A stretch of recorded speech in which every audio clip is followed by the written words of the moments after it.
Hello everyone, कैसे हैं आप सब। उम्मीद करता हूँ आप सब बढ़िया होंगे। आज हम पढ़ने वाले हैं चैप्टर 3 पदार्थों का पृथक्करण। यहाँ पर क्लास हमारी है क्लास 6 विज्ञान, ठीक है। कक्षा 6 विज्ञान में हम आज तीसरे चैप्टर में पढ़ेंगे पदार्थों का पृथक्करण। इसमें जो भी इम्पोर्टेंट चीज़ें होंगी विधिवत हम आपको बताएंगे और समझना ज़रूरी है, इसलिए बहुत ध्यान से सुनते रहिएगा।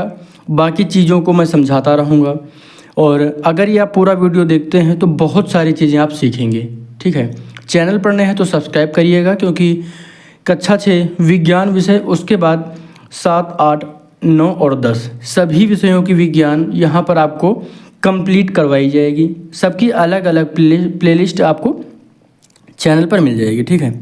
चलिए शुरुआत करते हैं यहाँ से हम। तो यहाँ पर हम पहले देखते हैं पदार्थों का पृथक्करण। तो पृथक्करण की कुछ विधियाँ हैं, ठीक है।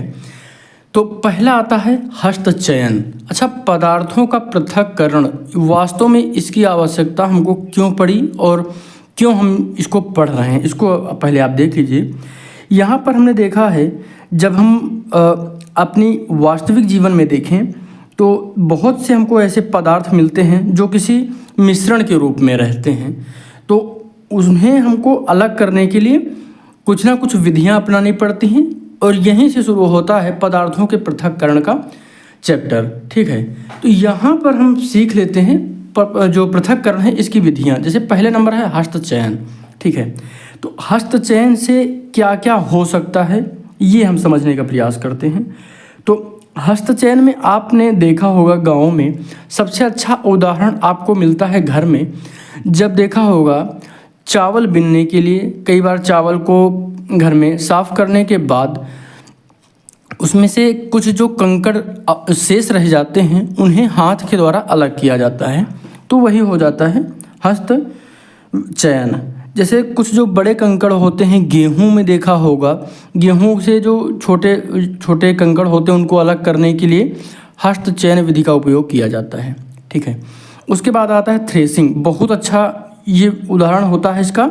गांव में देखा होगा जब भूसा और गेहूं जब हम काटते हैं तो जो थ्रेसिंग करवाई जाती है उसका मैं यहाँ पर चित्र आपको लगा दे रहा हूँ। जो भी चित्र मैं जिसके बारे में, जैसे हस्तचयन के बारे में बताया तो यहाँ पर आपने चित्र देखा, उसके बाद थ्रेसिंग के बारे में बता रहे हैं तो यहाँ पर आप चित्र देख पा रहे हैं। थ्रेसिंग क्या है, कैसे होता है, देखा होगा खेत और खलिहानों में गेहूं या चावल की जो सूखी डंडियाँ होती हैं, पौधों के जो गट्ठर होते हैं, उनको इकट्ठा डाला जाता है, पहले सुखाया जाता है। सुखाने के बाद उनमें गेहूं सबसे अच्छा उदाहरण इसका देखने के लिए मिल जाता है।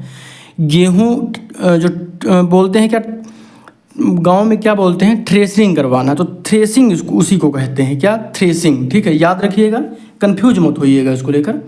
आगे हम बात कर लेते हैं। तो वही हो जाता है थ्रेसिंग। इसका आप यहाँ पे चित्र देख पा रहे हैं, ठीक है। आगे हम बात कर लेते हैं तो क्या हो जाए, निष्पावन। निष्पावन क्या है, आपने देखा होगा गांव में थोड़ा सा जैसे सूप या कोई बड़ा सा डलवा टाइप में रहेगा, तो डलिया कह सकते हैं। तो उससे हम लेकर कोई भी पात्र कह सकते हैं इसको हम, गाँव की भाषा में कुछ चीज़ें हम बता रहे हैं आपको ताकि अच्छे से समझ पाएँ। तो उसे हम क्या करते हैं, वहाँ पे जिस दिशा में हवा बह रही हो उस दिशा की ओर किया जाता है कि वो उससे जो धूल कण या अपशिष्ट पदार्थ मिले हुए हैं वो बाहर निकल जाएं, ठीक है। यानी किसी मिश्रण के अवयवों को इस प्रकार पृथक करने की विधि को क्या कहा जाता है, निष्पावन कहा जाता है, ठीक है। यहाँ पर ध्यान रखिएगा। तो यहाँ पर होता क्या है, निष्पावन का उपयोग पवनों अथवा वायु के झोंकों द्वारा मिश्रण के भारी, यानी मिश्रण से जो भारी और हल्के अवयव होते हैं इनको पृथक करने में किया जाता है, ठीक है।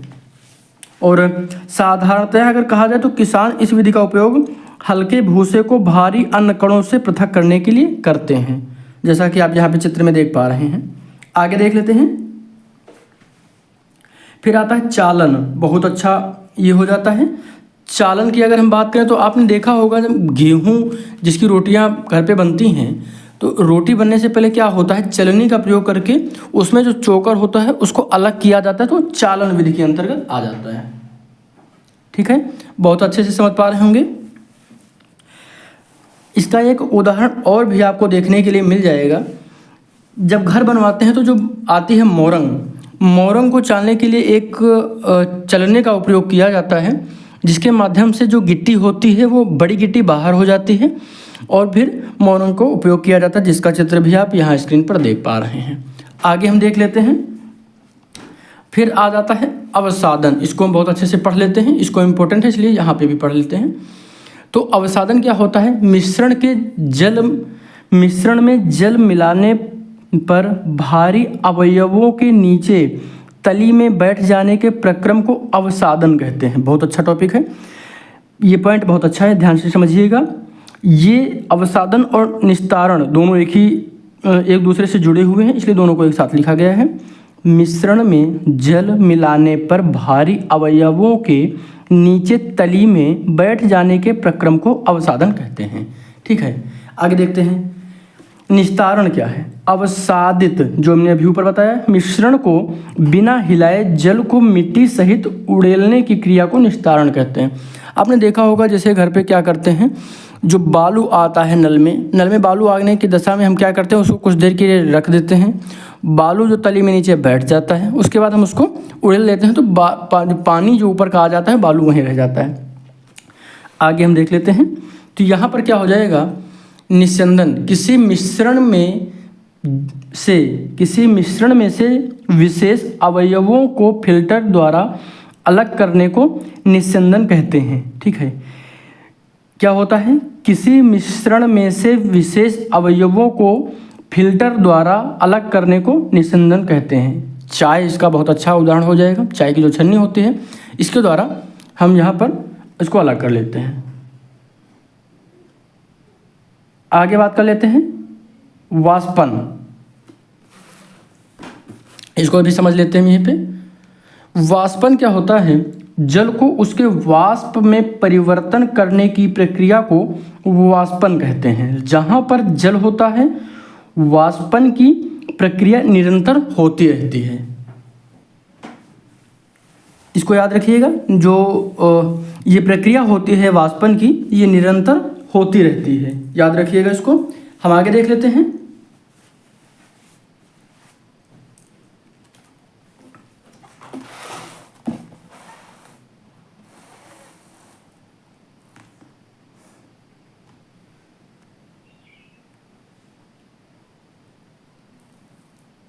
इसको समझ लेते हैं क्या है संतृप्त विलयन। इसको आप चाहे तो नोट्स बना लीजिएगा, लिख जरूर लीजिएगा, बहुत इंपॉर्टेंट है। क्या हो जाएगा? संतृप्त विलयन, जिस विलयन में कोई पदार्थ और अधिक ना घुल सके वह उस पदार्थ का संतृप्त विलयन होता है। यानी कोई भी, जैसे चीनी का घोल है, एक लिमिट के बाद हम उसमें कितनी चीनी घोल सकते हैं, उसके बाद एक सीमा होती है, एक सीमा के बाद हम उसमें ज़्यादा चीनी नहीं घोल सकते, तो वही जो होता है वो संतृप्त विलयन हो जाता है। तो जिस विलयन में कोई पदार्थ और अधिक ना घुल सके, क्योंकि हम कब तक घोलेंगे, एक समय आएगा जिसके बाद चीनी घुलना बंद हो जाएगी, तो वही जो होगा वो संतृप्त विलयन होता है। ठीक है, आगे देख लेते हैं। यहाँ पर जो कुछ महत्वपूर्ण बिंदु दिए गए हैं, इनको आप बढ़िया से समझ लीजिए, बहुत इंपॉर्टेंट है। क्या है? पहला है पृथक्करण की कुछ विधियाँ, हस्तचयन, चालन, निस्तारण, निष्पादन और अवसादन और निस्यंदन। ये बहुत इंपॉर्टेंट है। इनमें से कोई भी बहुविकल्पीय प्रश्न के रूप में आपसे पूछा जा सकता है या फिर अतिलघु उत्तरीय प्रश्न के रूप में भी पूछा जा सकता है।